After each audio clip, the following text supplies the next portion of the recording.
part two. So my name is Belle. This is the Belle Perspective. This is part two of the Real Housewives of Atlanta, episode 16, season 15, Art Imitates Life. I was able to cover Sheree, Kenya, and Sanya in part one. So if you haven't watched part one, go ahead over there and watch one first.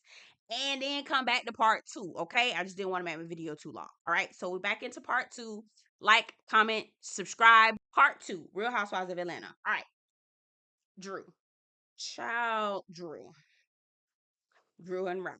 What I first want to say before I get into my thoughts on everything that happened in the episode, my first thought is what I don't want people to do is take the lies that Drew has said. Because, yes, Drew be lying. Do I think Drew done fooled with Ty? Absolutely. The way that the producers were asking her questions, she was a little too hesitant to answer. It didn't sound like she was telling the truth 100%. I don't feel like she was being forthcoming with the questioning. I also don't feel like she was telling the truth about LaToya as well. Okay. So because Drew was not being able, hasn't been able to be honest about the lawsuit, she said it went from $1,000 to $10,000. It went from just making up stuff. I think people see that and say, okay, well, we can't trust her with what Ralph is doing. I don't know if that's the case, y'all. I don't know if that's the case because we've seen Ralph live and in living color lie and make a fool of himself and act a donkey as well. So two things can be true. And I want us to understand this before I get into this thing here.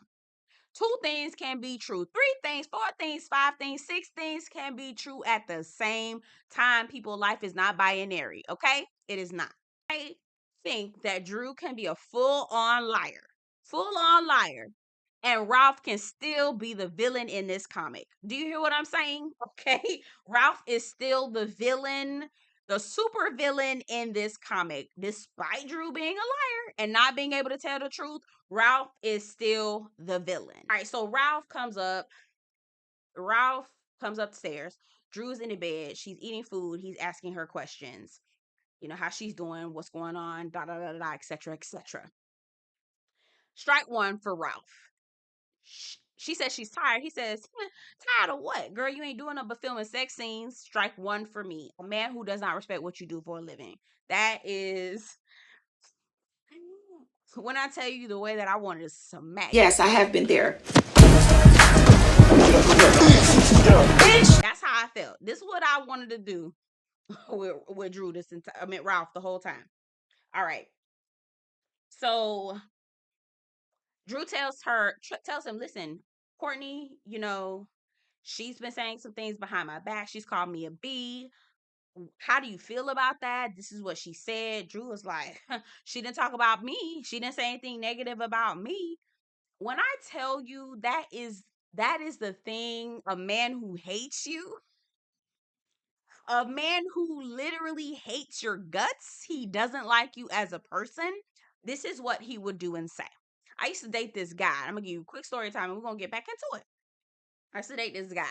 And towards the end of the relationship, he started becoming friends with women who hated me, women who did not like me, women who wanted him and didn't like me because I was with him at the time. Mind you, he was a trash bag a trash bag with legs, but that's fine.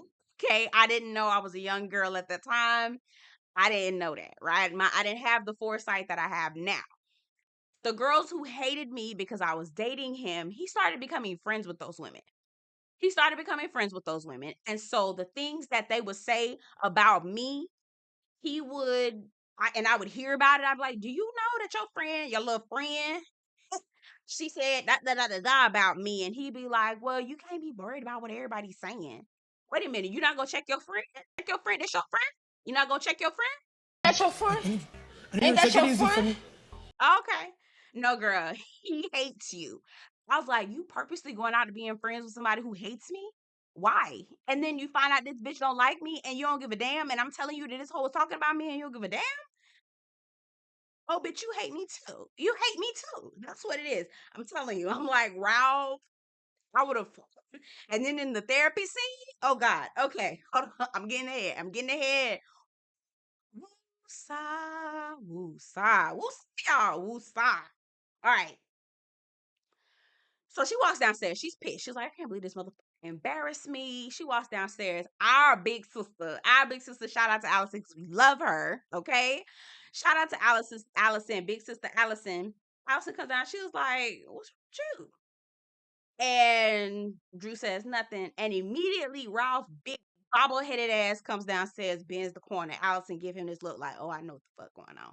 I see what the fuck going on. They bring up the whole situation with Courtney and Courtney calling Drew a B. This is where I said, oh, this is why Ralph don't want Allison up in the house. That's why Ralph don't want Allison up in the house, child. Because Allison get him together every time. As soon as she said, let me help you. No, no, no. No, no, no. No, no, no. Let me help you. If she called her a banana, if she don't like it, that's what we need to spot. All right. It don't matter. It don't matter what somebody calls you. If you don't like it, that's what it is. And then Ralph flips it around. Haven't you called her B before? Are you kidding? What type of crack rock have you been smoking? Please, because clearly it's potent. Okay, it is potent. Session. We find out that Ralph has, I think they already alluded to it early in the scene before, but he really solidifies it and says it with his motherfucking chin, like, I moved out, y'all. It was liberating for me. Baby, where's that Jocelyn tape? Roll that Jocelyn. Cause baby, this would have been me. Nigga, I, I, I mollywop you. I'd mollywopped him for sure. I do not condone violence. I don't condone violence, y'all. I don't. Violence. I do not. But bed. So Ralph stopped sleeping in the bed. I don't know what he was saying, baby. He was just talking and like, she keeps it on 70, 87, and I need it at 68, and I find it liberating, and she wants me to move out. This is comfortable for her, so I'm leaving because it's comfortable for her, and I need and this is good for all of us because it's a liberating. Yeah, Dr. Kim was looking at him like, "Mm, mm, oh dear, oh dear." Dr. King gets to the meat, right? Ask the right questions. Is this the person that you really want to connect with? Is this the person you really want to reconnect with? Is this the person that you really want to be with? You need to think about this. Think about these things, okay? We later find out that divorce papers were served, okay? And I'll talk about that in just a second. Let's get to this wrap up party. Kandi and Todd are hosting a party to premiere the trailer of the movie that Drew stars in called The Pass. Has anybody watched the movie? I know it's on Peacock. I'm probably gonna watch it and review it. Y'all tell me what y'all think about it. Don't spoil it. Don't spoil it, but just tell me what y'all think if it's good or not. I'm hearing good things. I'm definitely gonna check it out. Everybody showing up looking cute. Hey girl, hey girl, hey girl, hey girl, you cute? No, you cute. No, you cute. No, you cute. Oh my god, girl, come on, girl, you cute. You know how we do. Andy was saying, we had all this back and forth with Drew about how she don't kiss girls, and baby was tonguing mama down in this movie, and we was all having a little kiki on that. And I said, child, cause quiet as it's kept, she did. All right. And baby, let me tell you something. I don't like girls, but if Ty, child, who, hello, okay, Ty, that's a handsome girl, I guess. I don't know. So compared to Ralph, child, take Ty, girl, cause Ralph, that nothing. Ooh, I was about to say something negative about him. Anyway, again, we're here for Allison. She said, I want to talk to her when she done being fake.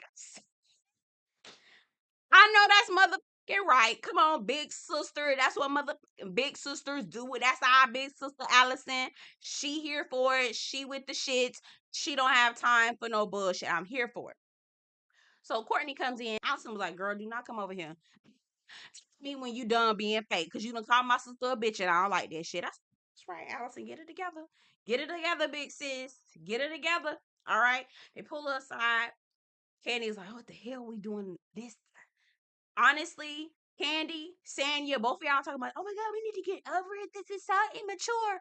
If any one of y'all got called a bitch, y'all absolutely would have been going off as well. So I don't understand why the hell Sanya or Kandi was trying to act like they're above it all. Please, if somebody called you a bitch, you would have been doing the same thing. Courtney finally admits that she was referring to Drew when she was saying bitch, because that was kind of like a up in the air. Like, was she referring to Drew or was she talking to Sanya? Because she was pointing at Sanya. Who knows? Baby, I tell you something. Monyetta, if she ain't gonna do nothing in this show, she gonna bring you a bone, baby. She gonna bring you a bone. And it's gonna be an accurate one, too. I was here for that. Well, shout out to Monyetta. Shout out Monyetta for the bone collector. Okay? I mean, that's all she do, but that's fine. We need somebody. I'd rather have it be her than Sheree. Anyway, all right. Kenya steps in between Courtney and Drew as they're going back and forth when Courtney finally admits that she was referring to Drew. So they're going back. I don't like, don't call me a bitch. I don't appreciate that. You know what I'm saying? Yeah. You know how they do. All right. Kenya walks in through them and says, these hands are a problem, girl. Because y'all remember how she got into it with Sheree last time, putting her hands in people's face. Like, girl, you gotta watch your hands. Here are my thoughts on Courtney real quick. And we're gonna break this down real quick. And then we're gonna move on. I do not understand why a grown ass woman like Courtney would be so invested in Drew and Ralph's relationship. My thoughts, Courtney is probably a side chick. There is no other explanation as to why a woman who is that invested in a man like that. Did y'all see Courtney's interview? How Kandi had asked her some questions and she went low. I mean, the lowest of lows. Kandi snatched the video down, reposted it, and edited it out. A lot of the things that Courtney said, that it's giving side chick. It's giving side chick because even if you were related to him and you're on like truly related, because I don't think they're related for real in real life like that. Courtney says, I've been a better friend to Ralph than Drew has ever been in the 8-9 years they've been married. Girl, what kind of woman would ever say that unless you're a side chick? There is no other explanation because again, even if you were family, you would say, I don't have nothing to do with that. I have nothing to do with that. I don't know. That's their marriage. It's unfortunate, but I don't have nothing to do with that. The way she is too invested in a relationship for me, I feel like Courtney the side chick. Cameras go down. We get how they do typically the recaps of everybody throughout the season, where everyone is. But they show that cameras went back up beginning of this year because of Drew and Ralph's divorce announcement. Sheree is being so fake to me, using on the phone with Marlo talking about, oh, I heard she was with Ty. Just being so fake. And then when she gets in front of the girl, I would hate for that to happen to anybody. I wouldn't wish that on my worst enemy. I went through a public divorce as well. I wouldn't wish that on anybody. But you had no problem calling that lady up. I mean, calling Marlo raggedy ass up and talking about that lady behind her. I just do not like Sheree or Marlo. I do not like them women. I do not. Them some old fools to me. The only person who I felt even remotely try to reach out to her and be nice and kind was Kenya. I thought that was very sweet. Kenya is winning me over. I'm starting to like her. We get to Drew and Ralph's interview. I thought it was so funny that both of them wanted to call their attorneys before they said anything in those interviews. Literally, both of them did the exact same thing. I said, child, they both be on that bullshit, but Ralph is absolutely the supervillain in this comic. Make no mistake about it. And then Drew, here we go. They're at production's asking her the questions, and Drew cannot seem to be honest. The hot mic, Courtney says that she has pictures of Drew and the girl on her phone, Drew and Ty on her phone. She didn't want to say that on the interview. She takes it a step further, and again, this is the reason why she was trying to push Ralph to adopt JoJo, because she wanted somebody. What did she say? Adopt this child so I can be in my gay lover relationship and you pay my bills. Courtney, girl, that's some side chick bullshit to me. That's some side chick shit to say. For real, for real, for real, girl. Check out part 1 if you haven't already. Oh, I can't wait for this reunion. I cannot wait for this reunion. I think it's going to be good. It's finally getting good. If they shaking up the cast, I'd be interested in what they're saying. Rumor has it is that they've shaken up the entire cast. I'm not mad at that. I wouldn't be mad, but they better do better with this production as well. They better do better with the production because they're not coming with it. They're not coming with it. They leaving things, important things on the cutting room floor, and I don't like that. And I thought that this season was gonna be good, y'all. Anyway, y'all get down in the comments. Let me know what y'all think. This has been the Bell Perspective. Don't forget to check out part 1 of this video. But yeah, I'll see you guys in the next one. Take care.